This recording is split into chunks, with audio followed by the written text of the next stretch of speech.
저희가 온라인 설명회를 준비를 한 게 아니고 원래 오프라인으로 설명회를 진행하려다가 갑작스럽게 온라인으로 바뀌면서 오늘 이 부분에 대한 설명회 앞에 오프닝하고 클로징 준비는 조금 미흡한 부분 이해 좀 부탁드리고요. 오늘 온라인으로 진행하게 되어서 이 앞부분은 그냥 너무 썰렁할 것 같아서 시작 화면에 좀 띄었고요. 이걸 다 보려면 날이 새야 될 것 같으니 자연스럽게 넘어가서 오늘 설명의 내용으로 시작하도록 하겠습니다. 제가 일단 진행을 끄고 다음 파트로 넘어가겠습니다.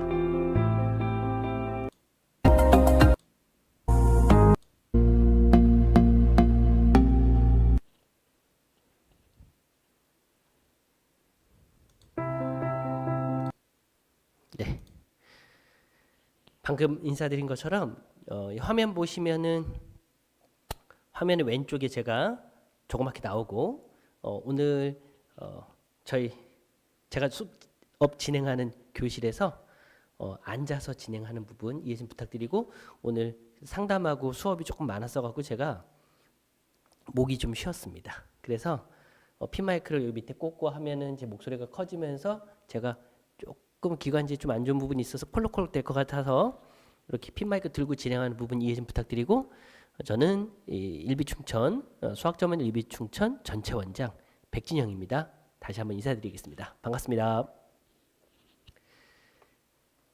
네, 오늘 설명회는 수지직영점 오픈 관련된 TS 재원생 대상 특별 설명회고요. 저희 정식 오픈 일정은 아직 시간이 남아 있습니다. 9월에 정식 오픈인데 대규모 개강 기준으로는 12월로 예정 중이에요. 그래서 기본적으로 1차 개강은 9월에 할 예정이지만 여기 재원생들 대상으로는 먼저 수업을 시작해서 지금부터 2학기 내신 대비 준비를 시작하고자 TS 원장님 부탁도 있으셨고, 저도 기왕이면은 기말고사 끝났고 바로 공부를 같이 시작해야지만 내신 어느 정도 성적의 향상이나 아니면 장기적인 로드맵이나 커리큘럼 짜줄 수 있을 것 같아서 조금 준비는 오래 했습니다. 준비는 오래 했는데 조금 빠르게 저희 정식 관 오픈 전에 수업 진행을 시작하게 된 부분, TS 재원생 대상으로 여기 따로 조그만 설명회 진행하는 거니까요. 다음번에 훨씬 더 준비 잘 된 설명회 보여드릴 거고, 오늘 내용 생각보다 시간이 조금 길거든요. 온라인이라 제가 조금 말 빠르게 할 거예요. 필요하시면 앞부분으로 살짝 가서 보실 수 있을 테니까, 그리고 잠깐 홀딩할 수도 있으니까 제가 좀 빠르게 진행할 텐데 이해 좀 부탁드리고, 제가 수업할 때는 이 설명회 때의 속도보다 빠를 수도 있지만 대부분 학생들이 이해할 수 있게 완급 조절을 많이 하는 편입니다. 제가 이제 13년째 설명회를 진행하는데 항상 오프라인으로 진행하면은 13년째 1년에 보통 많으면 20번 적으면 한 15번 정도 설명을 하거든요. 그래도 학부모님들 얼굴 뵙고 이렇게 설명회 진행하면 떨려요. 그래서 박수 소리 한번 듣고 하면은 알아서 박수 막 쳐주시고 하시는데, 지금은 앞에 계시는 게 아니라서 저 혼자 약간 쇼를 하면서 시작하겠습니다. 네, 그러면 본격적으로 내용 설명으로 들어가겠습니다. 저희가 수지직영점 오픈하게 됐는데 정식 오픈 일정은 8월 27일에서 9월 1일 사이입니다. 그런데 그 전에 소수로 고등학교 1학년, 2학년 대상으로 몇 개의 반만 오픈 예정이고, 저희 학원이 대규모 광고라든가 대대적으로 학생 막 모집하고 단과식으로 수업하고 이런 학원은 아닙니다. 저희 광고 잘 하지 않고 분당에서 12년째 입소문하고 뭐 친구 소개, 부모님들이 이제 학원 소개, 동생 데리고 오고 이런 구조로 아주 안정적으로 찬찬히 성장해온 학원이에요, 사실. 그래서 광고 내용이나 이런 게 별로 없어서 검색해 보시면은 학부모님들의 의견들이 꽤 있긴 있지만 저희 학원 광고는 별로 안 보일 겁니다. 상위권 대상의 학원은 분명히 맞는데 수지 오픈하면서 성격이 뭐냐? 아까 전에 제가 상담하다 어떤 학생이 이제 테스트 예약을 했다가 일비충천은 알아보니까 상위권 대상의 학원이라 자기한테는 안 맞는 것 같다 이래서 취소한 학생이 있다 하더라고요. 그래서 뭐 그거는 개인의 자유인데, 제가 이 얘기를 잠깐 꺼낸 이유는 뭐냐면 저희가 수지 지점을 오픈하면서는 기본적으로 상위권의 성격을 가지고 상위권 학생들을 가르치는 어떤 커리큘럼과 컨셉을 가지고 있지만, 지점 오픈했을 때 들어온 재원생들을 기준으로 운영한다. 시스템이라는 거는 저희가 생각하는 사교육 시스템은 학원에 학생이 맞추는 것이 아니라 책임지고자 하는 학생들 그리고 어떤 성적 향상에 도움을 받고자 하는 학생들이 학원에 왔을 때 그 학생들에게 맞춤식으로 시스템을 짜는 거라고 생각을 하고 있습니다. 이 분당에서도 각 학년별로 수준이 다 다르고 해마다 들어온 학생들이 다르기 때문에 시스템을 거기에 항상 맞춰서 조정하고 있어요. 방학 특강 시간표 이런 내용들 전부 다 그해 학생들 재원생 기준으로 짜고 있습니다. 그래서 뒤에서 제가 상위권 대학 입시 변화 및 전략 다음에 요 수업 시스템과 시간표 안내가 있을 텐데 그때도 결국에 짤막하게만 진행을 하고 상담을 통해서 그 학생들한테 맞는 반의 세팅과 배정에 대해서 안내 드릴 예정이다. 이 정도 이해하시면 될 것 같고요. 오늘 꼭 학원 보내시려고 여기 들어오신 거 아니잖아요. 제가 설명회는 신입생 모집 설명회 잘 하지 않거든요. 분당에서도 아마 수지에서도 그렇게 될 겁니다. 수지에서도 기본적으로 설명회는 일비충천의 설명회는 대입과 관련된 정보 그리고 학생들을 가르치고 학생들을 어떤 그 로드맵 대입에 관련된 로드맵을 짜는데 필요한 정보 전달 위주가 될 거다. 그리고 전략을 짜는데 도움되는 내용을 설명드리는 설명회가 줄을 이을 거다. 이렇게 생각하시면 되고요. 오늘 첫날이라서 많은 내용을 알려드리고 싶지만 시간 제약상 온라인인데 무슨 시간 제약이야 이러실 수 있겠지만 벌써 지루하신 분들이 있을 수도 있어요. 학생들이 이 코로나 시대에 비대면 수업 굉장히 힘들어하죠. 분당, 수지 뭐 전국 다 똑같을 건데 비대면으로 40분 이상 넘어가면 부모님 입장에서는 야 집에서 이렇게라도 공부할 수 있게 된 게 어디니 집중해서 해라 하시지만 학생 입장에서는 이 40분에서 1시간 이상 집중하는 게 그렇게 쉽지가 않습니다. 여기 이 설명회를 참여하시는 분들도 우리 아이들이 코로나 시대에 온라인 수업 참 힘들지만 그래도 적응해야 된다 그런 생각하시면서 분명히 도움되는 내용이 있을 거거든요. 기왕에 들어오신 김에 조금 지루하고 힘든 부분이 있을지라도 끝까지 참여해 주시기를 부탁드리면서 다시 또 시작한다고 말씀드리겠습니다. 자, 오늘 주제는 코로나 시대 학업 분위기 하나랑 수지 지역의 교육 환경 그리고 상위권대 입시 변화 및 전략에 대해서 짤막하게 말씀드리는 내용이 주를 이룹니다. 첫 번째 내용입니다. 코로나 시대 학업 분위기. 자, 언론에서도 많이들 얘기하네요.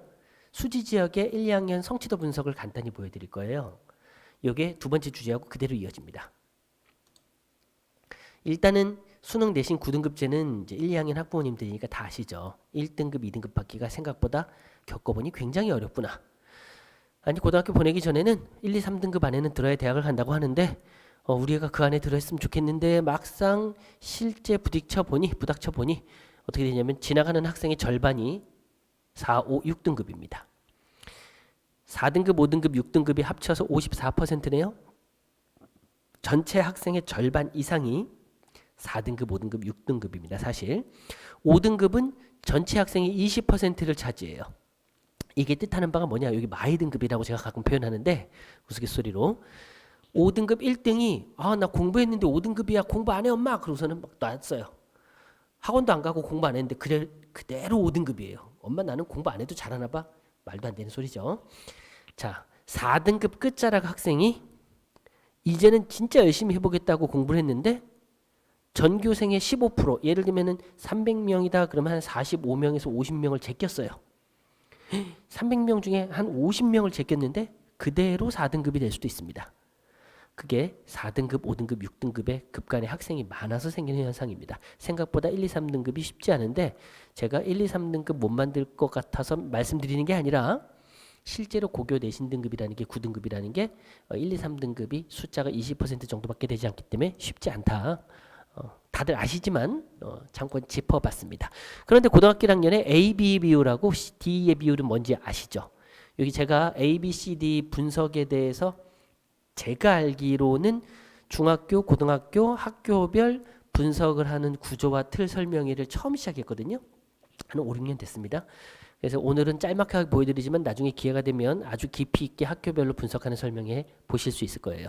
오늘은 간단하게 수지 지역의 전체 고등학교 1학년 학생들의 성취도 A-B 비율. 자, 고등학교 1학년 전체 학생들의 A-B 비율이 46%예요. A, B, C, D가 뭔지 아시죠? 90, 80, 70, 60, 50 이런 겁니다. 그래서 A-B 비율이 46. D는 포기자예요. E 받기는 굉장히 어렵습니다. E 받기. 이 E를 받으려면 수학과 관계가 없는 학생이 일부러 점수를 안 받으려고 시험지를 일렬로 찍는 게 아니라 지그재그로 나쁘게 운이 나쁘게 찍어야 나올 수 있는 게 이예요. 사실 실제로 그렇습니다. 아닌 학교도 있지만 대부분 그런데 D2가 34%, 진짜 포기자는 34%다. 공부를 하는 애들은 대략 46%. 많이 하네요. 실제로 많은 겁니다.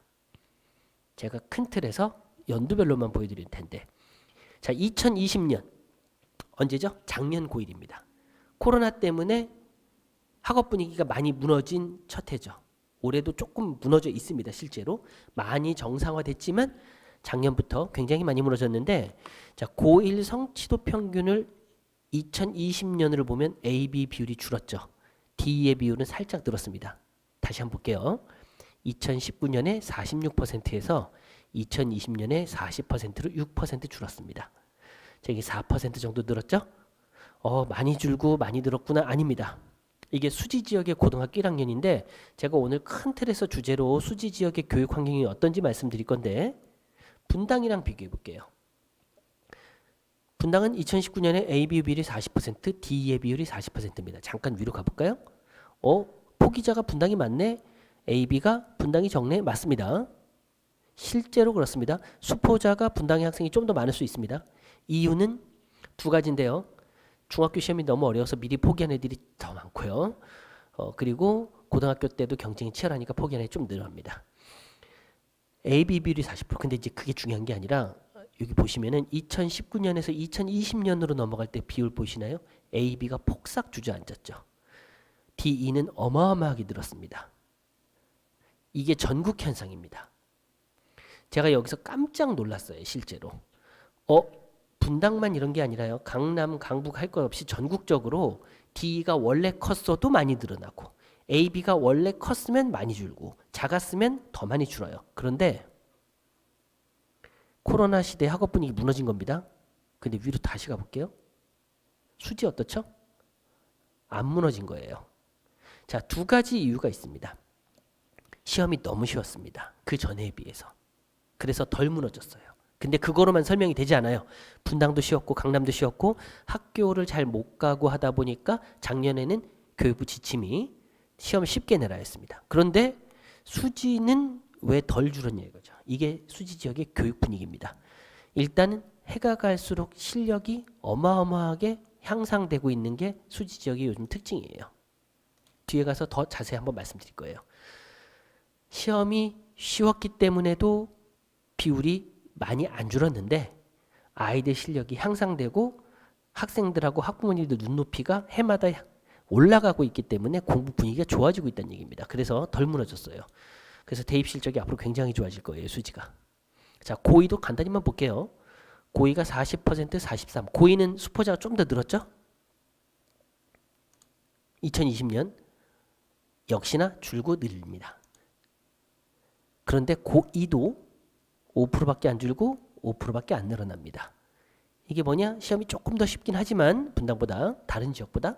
그런데 강남도 많이 폭삭 주저앉았고 목동도 폭삭 주저앉았는데 수지는 왜 많이 안 줄었냐? 최근에 교육 분위기가 좋아지고 있다는 말씀, 사실입니다. 실제로.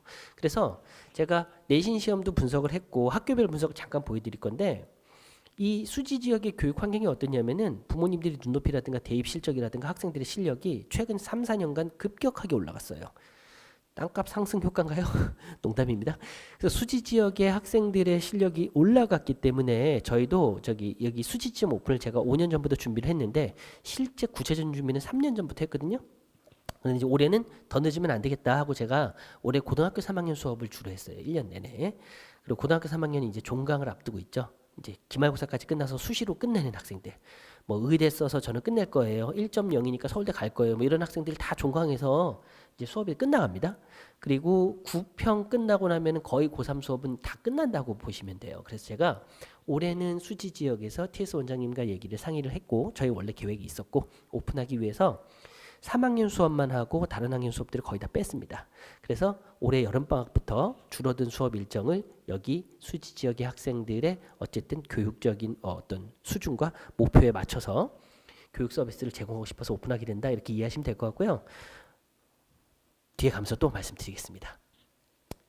아이들의 수준이 상당히 높아졌어요.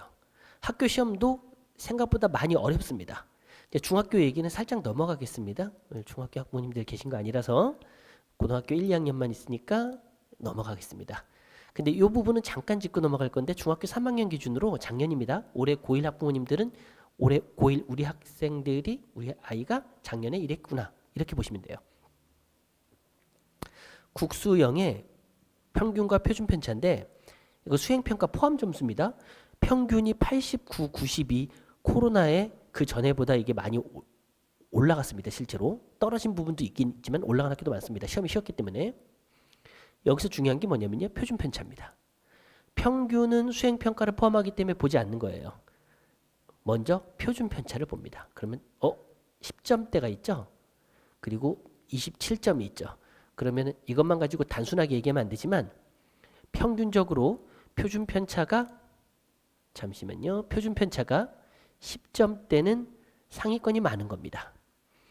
표준 편차가 20점대 후반으로 넘어가면은 상위권도 있겠지만 하위권이 많은 거라 보시면 돼요. 표준 편차를 가지고 학교의 실력을 분석할 수 있습니다. 죽전 중 보면 18.3, 평균도 90. 시험이 쉬웠겠지만 시험이 꽤 쉬웠겠지만 그래도 여기는 공부를 좀 하는 학생이 많구나. 국어도 12점, 13점. 이 점수가 낮은 학교가 공부를 잘하는 학교예요. 여기 보시면은 이현중 보면은 영어의 표준 편차가 가장 낮네요. 평균도 높은데 표준 편차가 낮아요. 영어를 잘하는 학생이 많은 학교입니다. 국어도 그렇네요. 수학은 조금 표준 편차가 큽니다. 근데 국어는 17.9, 85. 높은데 표준 편차가 중간이에요. 그러면 잘하는 학생이 많은 겁니다. 자, 이런 식으로 학교를 분석하는 이제 기법이 있는데 제가 고등부를 쫙 분석을 해볼 겁니다. 근데 다 못하고요. 일부만 알려드릴게요. 그리고 관심 있는 부모님들 여기 설명에 예약하셨던 분들의 학교 위주로 될 거다. 이렇게 이해하시면 되고 수학을 보겠습니다. 표준 편차를 쭉 볼게요. 표준 편차 낮은 학교 18.2, 18.4, 18.4, 19.6 여기가 그나마 공부를 하는 학교입니다.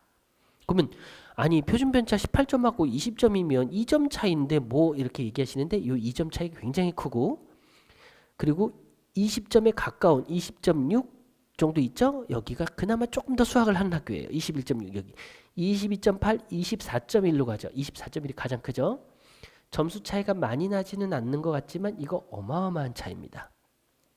수학에서 표준 점수가 한 6점 차이 났다는 얘기는 실제 현장에서 학생들의 중간고사, 기말고사 성적으로 보잖아요. 그럼 점수폭이 막 평균적으로 30점 이상씩 많이 벌어지는 거예요. 왜냐하면 수행평가가 들어가기 때문이기도 하고 표준 편차는 연산 기법에 의해서 편차들을 표준을 내기 때문에 많이 줄어들게 됩니다. 다시 한번 볼게요. 홍천고 시험도 어려운데 표준 편차도 작습니다.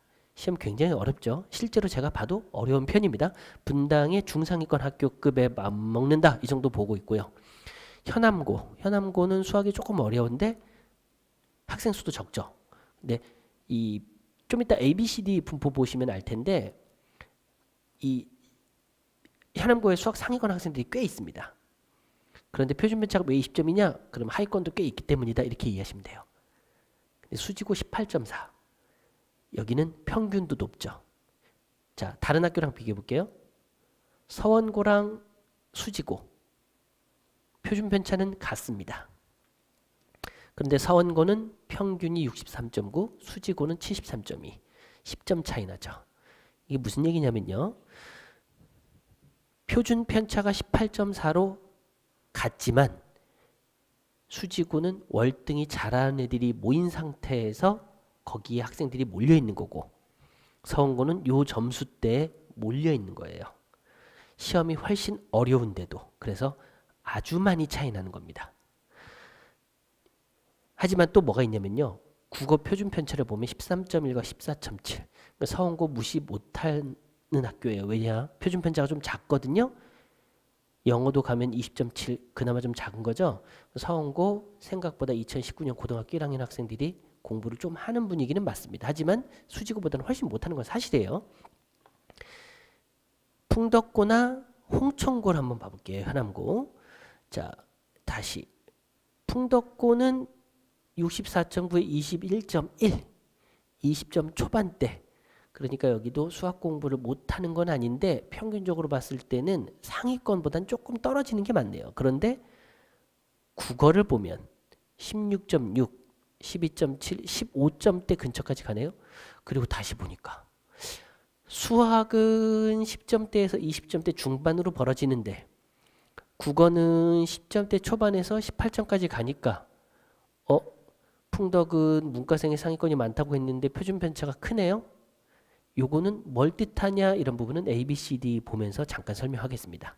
그래서 어쨌든 자, 이건 큰 틀에서 잠깐 얘기하고 학교로 들어갈 겁니다. 성적 분포를 보실 때 표준 편차를 먼저 보고 그 다음에 평균을 보는 거다. 틀에 대해서 설명을 잠깐 하고 넘어가려고 보여드린 거고 이제 진짜 관심 있는 부분으로 들어갈 거예요. 자, 수지고는 제가 수지 지역의 교육 환경 분위기를 아까 코로나 시대의 분위기 하나랑 ABCD 분포 하나랑 그 다음에 세 번째로 전문대하고 4년제 대학 재수생의 비율 가지고서는 설명을 드릴 건데 수지고를 보면요. 수학을 보면 A, B에 굉장히 많은 학생이 있어요. E는 포기자죠. 자, 수포자가 6.1%인데 보통 수포자로 많이 해석을 하는데 학교 실력을 그러면 안 되고요. 국포자를 보는 게 맞습니다. 국포자. 국포자가 그 학교의 학업 분위기를 절대적으로 보여주는 분위기인데요.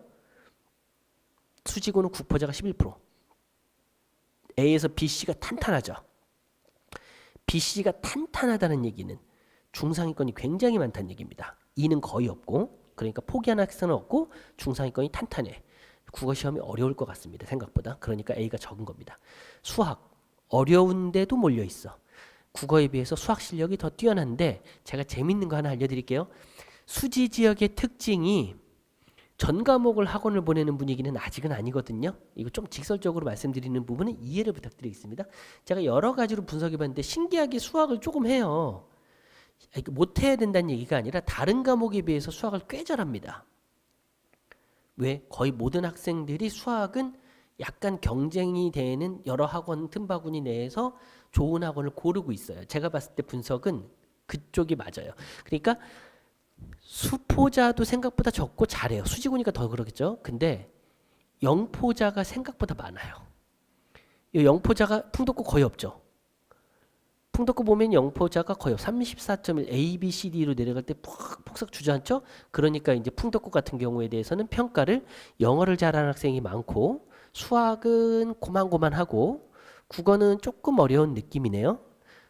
예, 수지랑 풍덕을 비교하는데 제가 수지는 이과가 훨씬 많고 풍덕은 이과생보다 문과생이 좀 더 많은 것 같긴 한데 영어를 보면 극명하게 드러납니다.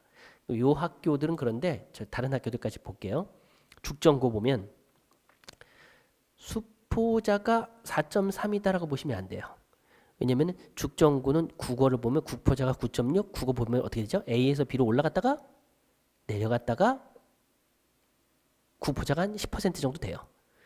그리고 영어를 보시면 B에서 꺾였다가 C에서 많아졌다가 다시 내려가요. 자, 어떻게 되죠? A에서 꺾였다가 B에서 올라갔다가 내려갔다가 올라갔다가 내려가죠. 요 특이한 분위기죠. 여기는 포기 라인이 B입니다. 이해되시나요? 줄어든 곳이 경쟁이 끝나는 지점이에요. 포기했지만 점수가 D에 간 거지 E로 몰리지 않은 거다 이렇게 생각하시면 돼요. 그 죽전고 학생들은 영어를 공부를 하는 학생이 일부밖에 없는 겁니다. 근데 사탐을 보면 독특해요. 쭉쭉쭉쭉 줄어들죠. 그 무슨 말이냐면 사탐을 하는 겁니다. 지금 애들이. 왜 사회를 할까? 예체능 학생이 좀 많은 것 같네요. 국어도 공부를 조금 하고 그래서 다시 수학으로 오면 어떻게 되냐면요. 공부를 포기할 것 같아서 D에서 왕창 늘어납니다. 포기해도 E까지 안 간 거예요. 시험 굉장히 쉬운 겁니다. 수학 시험이 굉장히 쉬워서 D는 나온 겁니다. 이렇게 보셔야 돼요. 근데 사탐이라든가 국어를 보면 공부를 하는 학생이 있는 거예요. 이건 수학을 하는 학생이 굉장히 적다라고 해석하면 되고 홍천고랑 비교해 볼게요. 홍천고 수학은 시험이 어렵습니다. 시험이 어려운데 A, B의 70%가 넘어요. 포기자도 굉장히 적고 국포자 거의 없죠. 자, 전반적으로 제가 네 학교를 먼저 보여드렸는데 네 학교를 보면 국포자, 수포자가 굉장히 적어요. 20%가 되잖아 라는데 굉장히 적은 겁니다. 포기자가 전체 재학생의 10%에서 20% 사이면 공부를 꽤 열심히 하는 학교가 맞습니다. 죽전 보면 국포자, 수포자 적은데 사실은 수학은 이거 숨겨져 있는 내용이 있다 말씀드렸고, 공천고 공부 굉장히 잘하는 것 같아요. 실제 제가 봤을 때. 이게 2019학년도를 보여드린 이유는 코로나 터지기 전으로 해석한 거고, 2019학년도 기준이면 올해 고3 기준입니다. 아마 올해 대입 실적이 고1이 2019년이니까 맞죠? 수지 지역은 작년보다 나을 거라고 저는 확신하고, 2020년은 코로나 국면이라서 장담을 조금 못해요. 그래서 2019년 먼저 해석하는 건데, 수학도 시험이 어려운데 A, B에 대부분 있어요. 치열한 판입니다. 영어를 보면은 영어도 그냥 무난한 거예요. 홍천고가 이과 중심 학교인 느낌이 있지만 실제로 국어나 영어도 경쟁이 조금 치열한 것 같습니다. 제가 봤을 때 그래도 수학보다는 영포자가 많네요. 그리고 사회 포기한 애가 좀 더 많죠? 근데 과탐은 거의 없죠. 과학은 거의 없죠. 그러니까 이공계열 쪽으로 가고자 하는 학생이 많은 학교는 맞습니다. 서원고랑 현암고 봐볼게요. 극명하게 갈리죠. 서원고는 포기 비율이 굉장히 높습니다. 그럼 이제 서원고 재학생 부모님들은 기분 나쁜데 이렇게 생각하실 수 있는데 그 오해하시면 안 돼요. 저는 포기자가 많다고 나쁜 학교라고 생각하지 않습니다. 포기자가 적으면 좋은 학교라고 생각하지도 않습니다. 중요한 건 우리 애한테 맞는 학교, 우리 애가 그 학교에서 좋은 결과를 내면 좋은 학교예요. 그렇게 해석하시는 게 맞고, 근데 문제는 이제 서원고의 기준에 점수가 쭉쭉쭉쭉 올라가는 거 보니까 이렇게 보면 A, B, C, D, E로 올라가다가 꺾였다가 하는 거 보니까 국어 시험이 조금 어렵나 봅니다. 포기자도 많지만 A가 이렇게 적다는 얘기는 시험이 쉬운 건 아니란 얘기예요. 수학도 마찬가지예요. 포기자가 60% 육박하죠. D가 다 포기자입니다. 왜냐면 A, B, C, D, E 계속 늘어나니까 D 포기자로 봐야 돼요. 이거 시험이 조금 어려운 것 같아요. 전반적으로 그렇죠? 그럼 서원고는 조금 노력하면 시험이 어렵지만 실력별로 요 위로 올라갈 수 있다라고 생각하면 돼요. 학생이 적으니까. 그럼 성적 향상이 생각보다 쉬울 수 있는 학교. 자, 볼까요? 과학은 포기자가 훨씬 많죠. 사회에 비해서. 여긴 이과생보다 문과생이 좀 많습니다. 자, 현황고 잠깐 보면 국어를 볼까요? 국어 A, B, C 정상 분포. 포기자가 적은 편입니다. 현암고가 내신 따기 어렵고 학생 수가 적어서 뭐 예를 들면 기피 학교라고 알려져도 있고, 또는 뭐 자퇴생이 좀 많다고도 하는 것 같기도 하고, 그리고 특히 자사고 특목고 지원했다 떨어졌거나 이런 학생들이 이제 어쩔 수 없이 지망상 밀려갖고 가는 학생도 많다고 하는데, 일단은 핵심은 생각보다 수학을 잘하고 국어 경쟁도 좀 치열하고 포기자가 적은 게 맞다라는 거죠. 근데 영포자가 좀 많아요. 그쵸? 근데 전반적으로 영포자가 많아요. 아까 말씀드렸던 거 있잖아요. 어렸을 때 사교육에다가 영어를 많이 쏟은 강남하고 분당 지역 학생들은 영포자가 생각보다 많이 적습니다.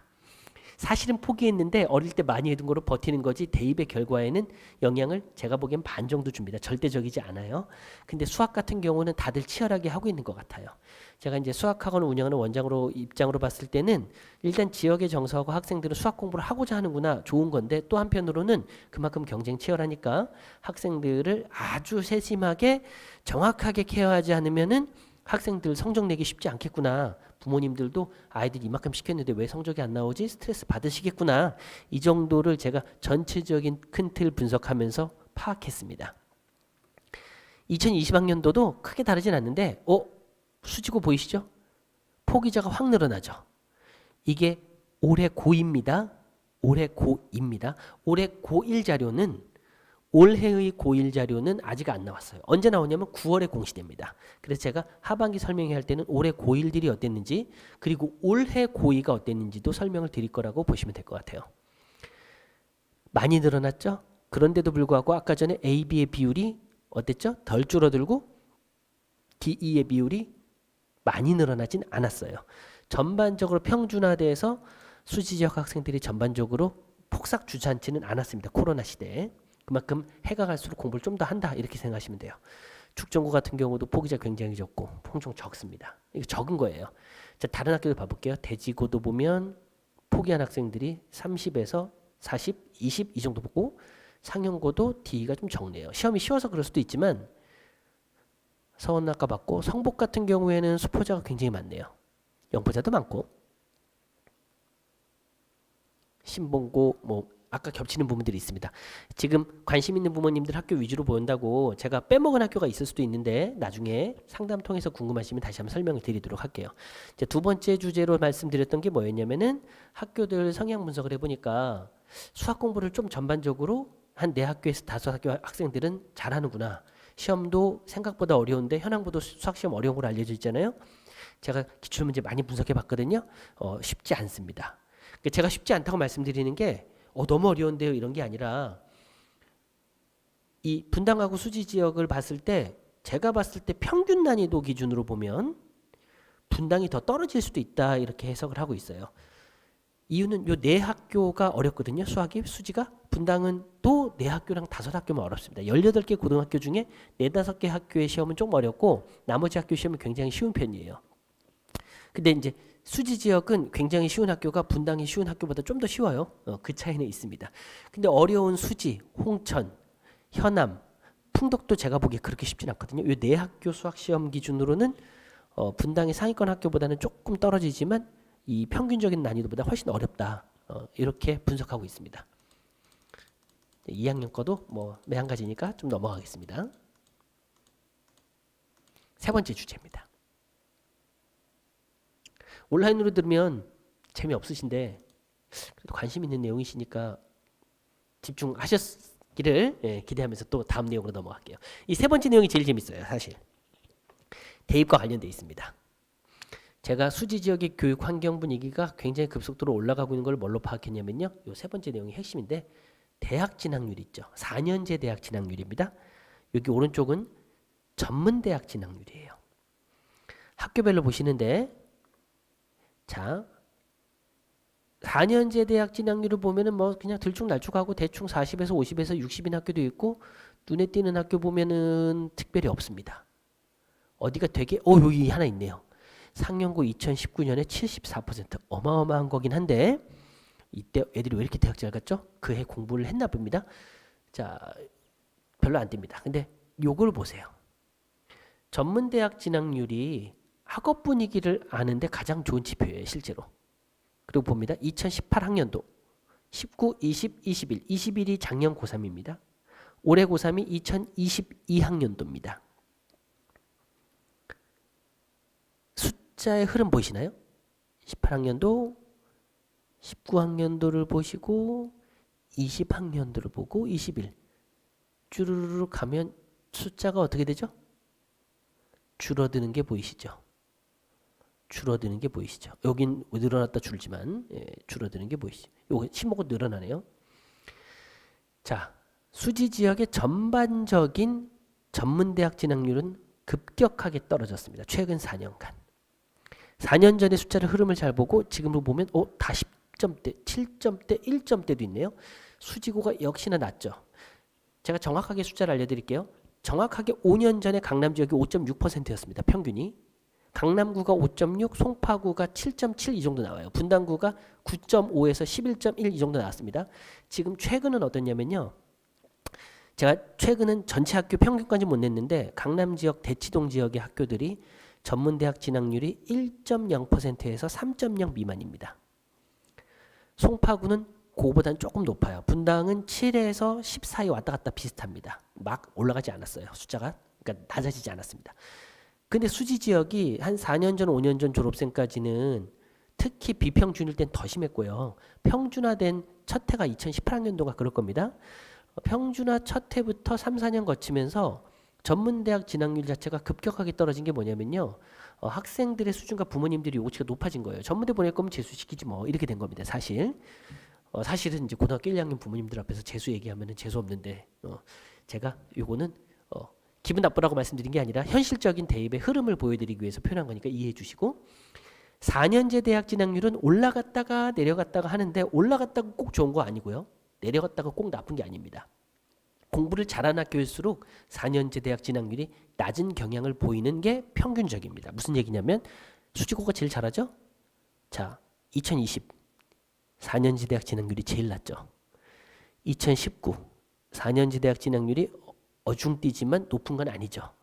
여기도 보면 2018학년도도 굉장히 낮은 편이죠. 이게 무슨 얘기냐면요. 4년제 대학 진학률이 높으면 좋은 학교인 게 아니라 낮으면 좋은 학교냐? 그것도 웃기지만 목표치가 높으면 재수를 많이 하는 겁니다, 사실. 그리고 사실은 대학을 갔어도 또 수능을 다시 봐요. 그래서 요거 가지고는 평가하기가 어려운 게 그해 막 잘 가기도 하고 막 70% 찍었다가 30% 찍는 학교도 있습니다. 아주 신기하게. 그런데 전문대학 진학률은 목표를 얘기해 줍니다. 목표. 여긴 안 가고 말어. 이런 학생들이 굉장히 많이 늘었구나. 그러면 교육 분위기가 올라간 겁니다. 사실은 수지 지역에 들어와서 아이를 키우고 있는 부모님들의 어떤 목표치가 해마다 이만큼 상승했다는 거를 제가 보면서 코로나 시대에 안 무너진 이유를 알게 됐어요. 최근에 이 수지 지역에 이 분당 지역에서 넘어왔고 원래 여기서 전통적으로 강한 학원들 경쟁이 굉장히 치열하잖아요. 학생들 성적 만들려고 선생님들이 굉장히 노력하고 있는 것 같습니다. 어떻게 생각하면은 교육 분위기 좋아졌고 어떻게 생각하면 치열하기 때문에 부모님들은 선택의 여지가 많아졌고 그리고 또 그 치열한 만큼 대입 실적은 올라갑니다. 네, 여기서 이제 두 번째 큰 틀의 주제 설명으로 넘어가는데 앞 내용이 좀 길었죠? 뒷 내용은 좀 짧습니다. 참고 삼아 아실 거. 작년 졸업생이 2,900명, 올해 고3이 3,100명, 수지가 고2가 3,500명, 고1이 3,427명. 학생 수 늘어나죠.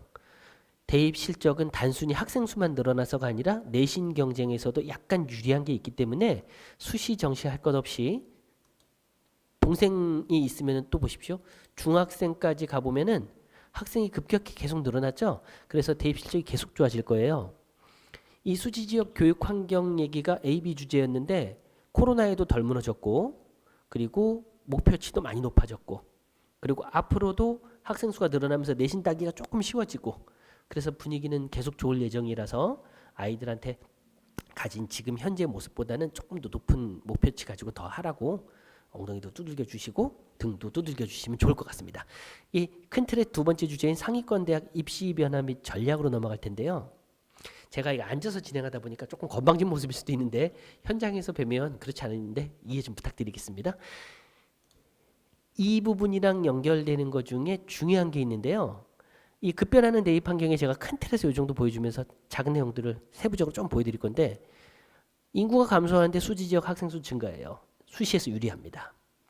코로나 시대 얘기 말씀드렸고 상위 대학 정시 인원 증가. 자, 이 부분이 키예요. 다들 아실 거라고 생각이 들지만 수지 지역의 교육 분위기가 좋아진 만큼 아마 지금 학부모님들은 우리 애가 이성적으로 어떻게 수시로 대학까지 고민하실 거예요. 다행인 건 정시가 늘어나는 거죠. 근데 정시가 어디만 늘어나냐?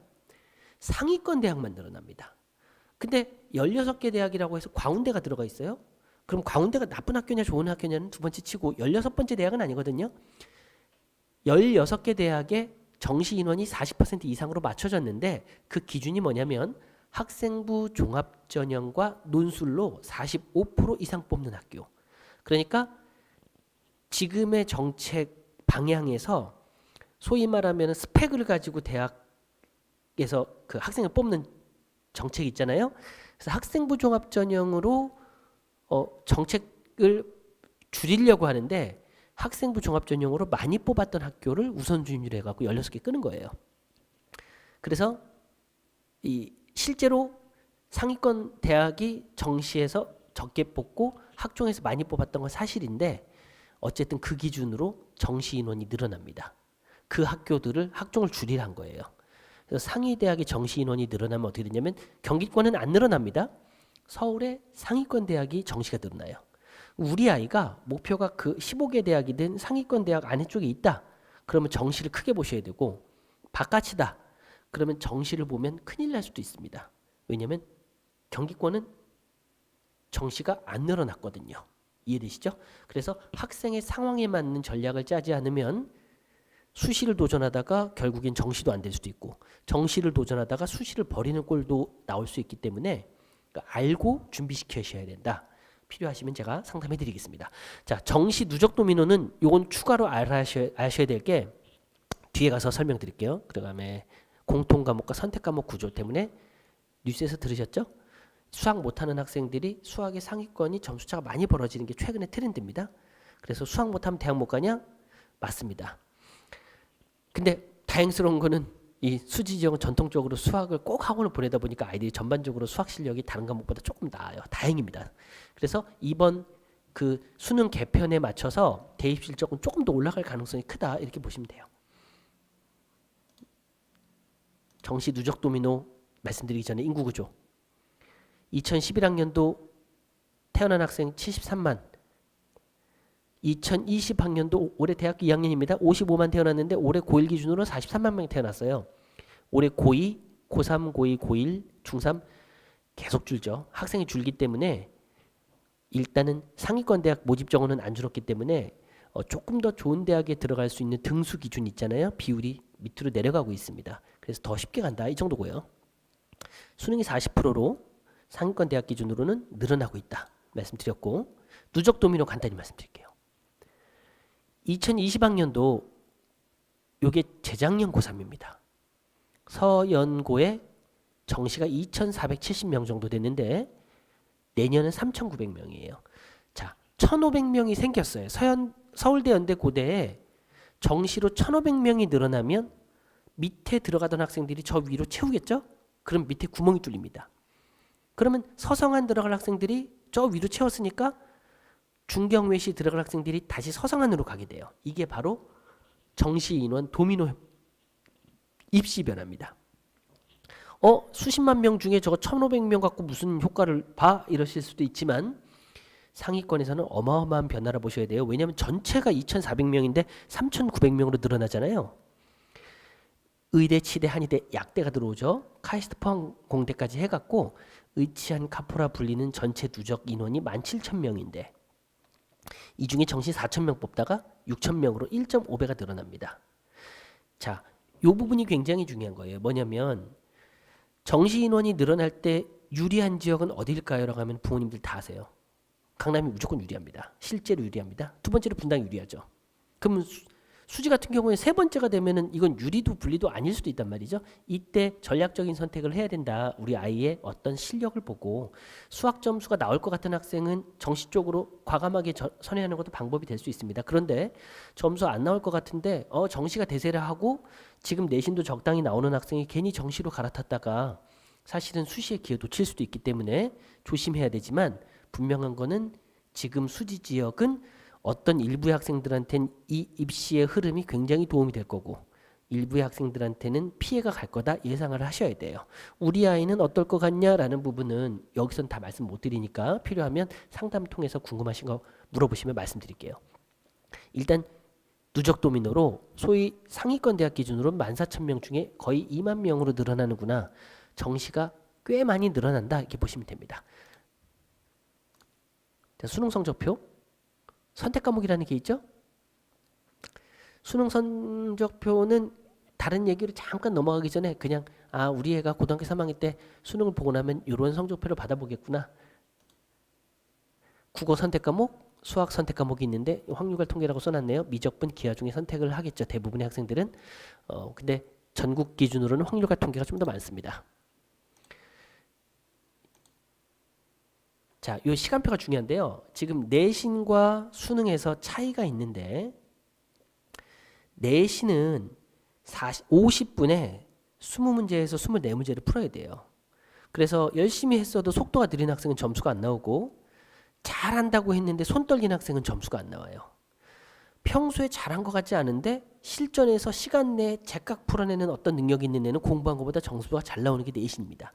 그런데 이제 방금 전에 정시 늘어난다 말씀드렸잖아요. 수능 수학은 그렇지가 않아요. 수능 수학은 30문제를 100분에 풀게 됩니다. 성적표는 요 얘기하려고 잠깐 보여드린 거예요. 여기 잠깐 여담으로 과탐이 더 가관입니다.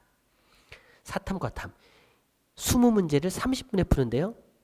여담으로 저희 누나가 학교에서 오랫동안 가르친 고등학교 과학선생인데 제가 옆에서 이제 식구들 모였을 때 재미삼아 입시를 책임지는 선생님은 아니거든요.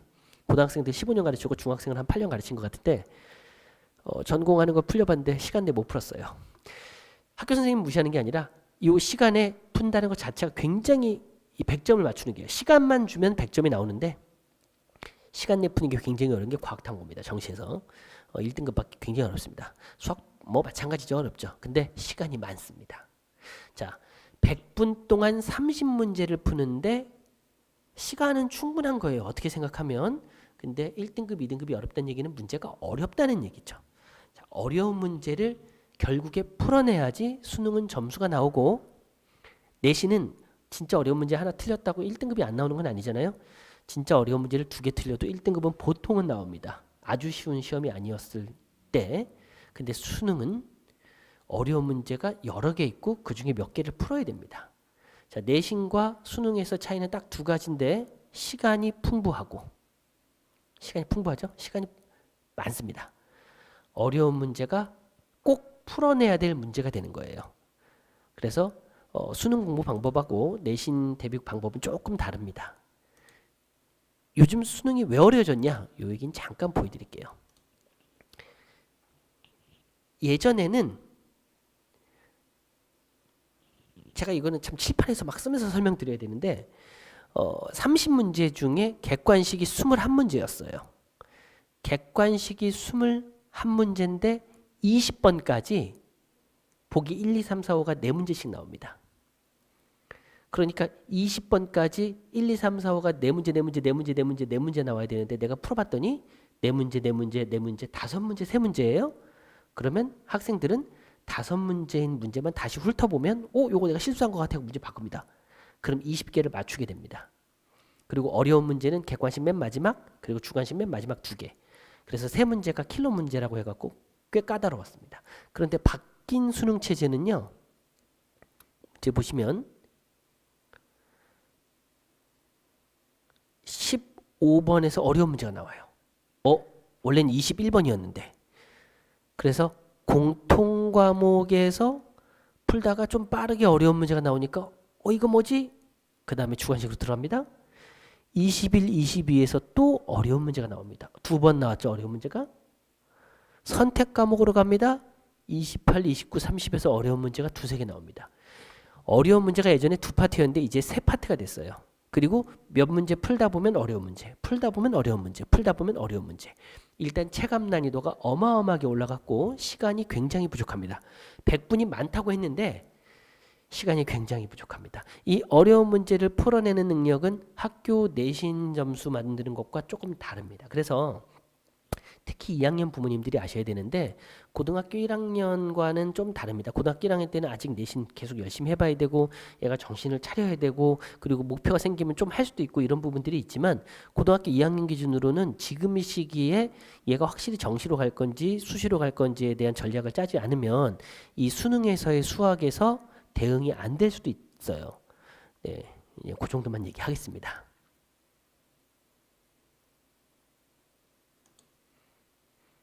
근데 왜 수학이 중요하냐면 점수가 많이 벌어졌잖아요. 그보다 더 중요한 게 하나 있죠. 정시에서는 서울대만 얘기하면 부모님들이 조금 기분 나빠하시지만 그냥 트렌드다라고 생각하고 이해해 주시면 돼요. 최상위 대학을 따라서 대부분의 학교들이 점수의 그 비율을 맞춥니다. 예를 들면 서울대가 입시 정책을 내면 연대는 살짝 바꿔서 냅니다.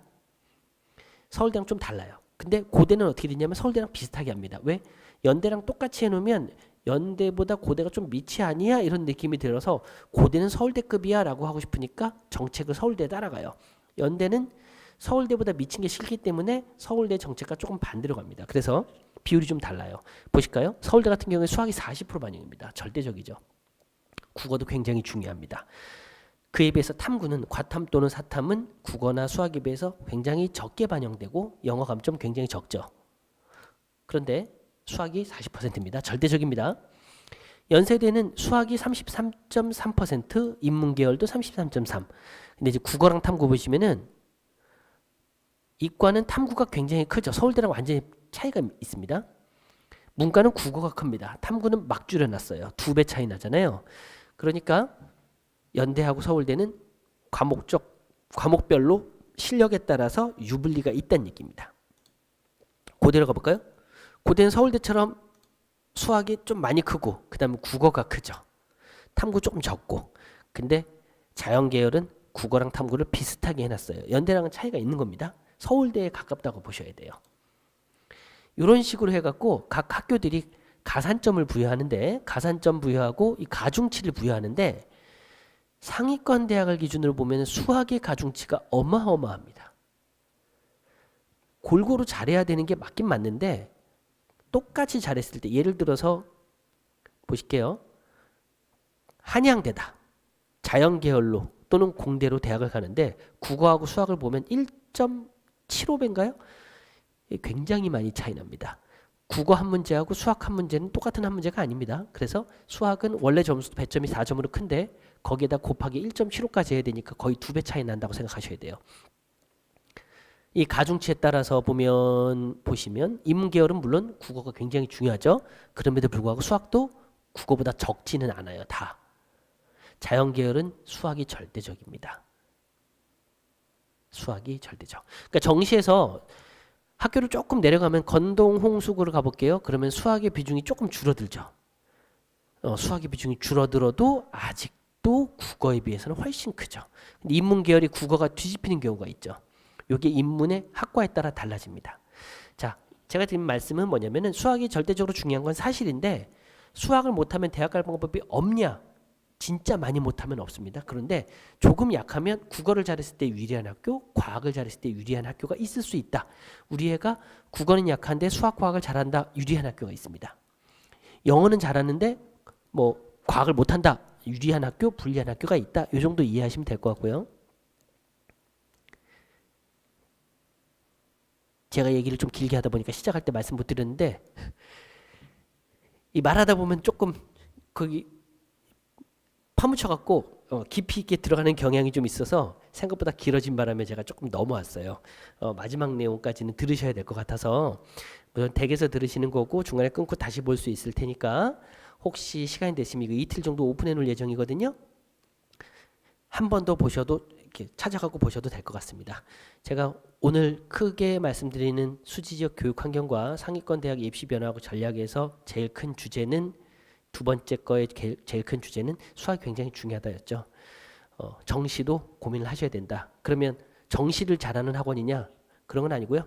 내신관리 분당에서 상당히 유명하고 저는 수지에서도 들어오는 학생들의 수준에 맞춰서 철저하게 학생들 성적 향상에 맞춰서 커리큘럼을 짤 거라고 말씀을 드리고 수업 시스템을 마지막으로 말씀드리기 전에 제일 중요한 게 뭐냐면요. 시스템이 간단히 말씀드리면 이래요. 최상위권 반이 정원이 제일 커요. 상위권 반이 정원이 적고 중상위권, 중위권으로 갈수록 정원이 적습니다. 최상위권은 강의를 해주면 되죠. 그런데 약할수록 꼼꼼하게 봐줘야 되잖아요. 그래서 최상위권만 정원이 크고 실력이 약할수록 소수반으로 운영하고 있다. 그럼 소수반은 수업료가 더 비싸냐? 그렇지 않습니다. 아이들을 책임지고 아이들의 성적 상상을 책임지는 게 저희 일비충천의 수업 시스템이다. 이거 먼저 말씀드리고 두 번째, 그러면 상위권하고 최상위권 기준은 뭐냐? 이건 지역마다 다르고 그해 상황 따라 다를 수밖에 없어요. 어떤 학년은 굉장히 잘할 수도 있고 어떤 학년은 못할 수도 있어요, 사실. 그리고 전국적으로도 그렇지만 학원에 부침도 있을 수 있는 겁니다. 그래서 재원생들한테 맞춘다 생각하시면 돼요. 지금 분당에서는 최상위권은 당연히 모의고사 100점, 내신 1등급이 맞습니다. 그리고 상위권 같은 경우에는 모의고사 100점이거나 1등급인데 근데 수지에서 처음에 오픈하면서는 예를 들면 모의고사 1등급이면 최상위권으로 일단 생각을 하고 모의고사 2등급이거나 3등급 초반 정도를 상위권으로 보고 성적을 올려주려고 고민 중입니다. 그런데 여기 문의 주시고 상담 주신 학생들 그리고 장기적으로 저희가 의치학센터로 오픈할 거라서 중학생부터 올라오는 학생들은 아마 상위권이 좀 많아질 거라고 보시면 돼요. 분당 지역에서도 입소문으로 상위권이 좀 많은 학원이거든요. 근데 지금은 제가 수업하는 게 사실 이벤트다고 생각하시면 될 것 같은데 실력이 약하든 실력이 뭐 너무 약하든 아니면 실력이 너무 강하든 지금 반 새로 오픈하는 이 시점에는 다 맞춰줄 수 있습니다. 시스템의 핵심 복수 담임제인데 아닌 경우도 있어요. 아주 잘하거나 아주 약한 학생들은 복수 담임제가 도움이 안 될 수 있습니다. 그래서 그러면 전임 담임제로 가는 경향이 있다. 이 정도 말씀드리고 복수 담임제에서 제가 담임인 반도 있고 제가 부담임인 반도 있습니다. 부담임이 더 중요한 반도 있고 담임이 중요한 반도 있어요. 수업에서 강의가 제일 중요할까요? 상위권은 그렇습니다. 중상위권까지도 그래요. 그런데 중위권 밑으로 가면 관리가 훨씬 중요하거든요. 근데 또 재밌는 건 극상위권으로 가잖아요. 그러면 또 관리가 중요해집니다. 한 문제도 틀리면 안 되니까. 그러면 조금 약한 학생들은 뭐 한 문제 틀려도 되냐? 그 얘기가 아닙니다. 실제 현재 실력에서 향상을 하는데 이미 거의 다 맞추고 있으면 한 문제 틀리면 큰일 나는 거고, 지금 한 80점이나 70점 나오면 점수를 올려야 되잖아요. 한 개 실수해도 돼요. 전반적인 실력 향상이 돼야 된다. 뭐 이런 기준으로 말씀드린 겁니다. 그래서 이 복수담임제도 반별로 운영을 좀 다르게 하는데 그거는 학생한테 맞춰준다, 이렇게 이해하시면 될 것 같아요. 요 아까 말씀드린 것처럼 입시 기준으로 제가 설명을 드리고, 학원 시스템은 간단히 말씀드리면 다 합니다. 다 한다는 게, 저희가 직원이 선생님이 한 40분 정도 계세요. 여기 수지 지역으로는 4분이 먼저 시작해서 올 겁니다. 이제 고등부에 4분이 올 건데, 제가 어필할 수 있는 내용 중에 제일 중요한 게 뭐냐면, 저랑 같이 수업하셨던 선생님들이 평균 최소 한 6년에서 10년에서 11년 된 분들이 많아요. 경기도 전국을 통틀어서 아마 평균 근속 같이 근무하는 연수 기준으로는 저는 거의 최고일 거라고 보고 있거든요. 그러니까 오랫동안 호흡을 맞추고 오랫동안 어떤 교육 철학이라든가 학생을 대하는 태도와 수업 실력을 서로 점검하면서 오신 분들이 이쪽에 와서 같이 수업하실 거예요. 저희가 확정하면서 선생님도 막 새로 채용하고 수지에서 수업해본 선생님이네요, 같이 하고, 이런 식으로 가는 게 아니라 학생 아끼고 학생들의 성적을 올려주는 실력이 있고, 저랑 같이 오랫동안 교육에서 이 사교육이지만 보람을 느끼면서 업으로 생각하고 하시는 분들이 같이 와서 수업하실 거다. 이 부분은 정말 어필해 드릴 자신 있고, 이 부분 믿고 보내주신다면 학생들에게 맞는 시스템을 짜서 수업을 진행할 거다, 이렇게 이해하시면 되고요. 여기 요 수업 시간표도 사실 되게 중요하지 않습니다. 왜냐하면 지금 오픈하면서는 이미 상담들이 거의 다 진행이 됐어요. 다 끝난 건 아닌데 학생들한테 맞춰서 소수반으로 새롭게 다 오픈하는 거니까 시간표는 다 맞춰줄 수 있다, 이렇게 이해하시면 될 것 같아요. 수업 구조는 4시간씩 3번입니다.